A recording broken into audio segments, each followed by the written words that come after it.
Hey everybody, Dustin Thompson back here again. Again, excuse my voice. I lost my voice for a few days. It's just starting to come back. So I want to talk about that wind and solar line item that's on folks' bills that we're hearing so much about right now. Should we just get rid of that? Or should we refund that money back to everybody's in a check? Okay.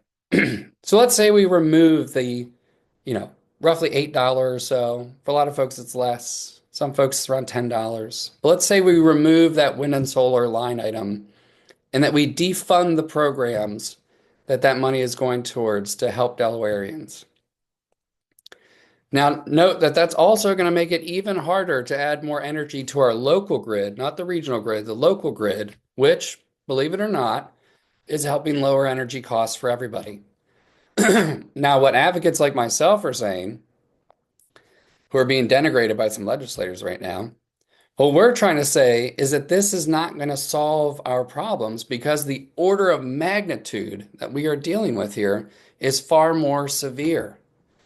This is a bigger problem, and it has nothing to do with the RPS, and actually everything to do with an over-reliance on natural gas and the massive and expensive expansion of natural gas infrastructure in Delaware, which you are paying for in those insanely high distribution charges. We'll talk more about that in our next video. But let's talk about what a refund would look like. In 2024, Delmarva Power had roughly 340,000 customers. So they talk about this $26 million that Delmarva has paid. Now they're calling it a fine. In our last video, we said why that was not accurate. But let's say it's 26 million. So if we refund that 26 million, those 2 years of charges, instead of using that money to help fund programs for low and moderate income families, seniors, and folks with disabilities, let's say we refund it to every Delmarva customer. That means you get one check, one time, for 75 bucks. We will lose $26 million to help the thousands of people who need it the most right now so that everyone, no matter if they need it, gets $75 one time. As President Trump continues to withhold funding from states for programs like the Low Income Heating and Energy Assistance Program called LIHEAP that the state administers, and the Weatherization Assistance Program that is funding energy efficiency and weatherization, new roofs, more insulation for low income folks, seniors, folks with disabilities. As President Trump continues to withhold that funding, states are going to have to find a way to help those who need it the most and who are going to be harmed by that.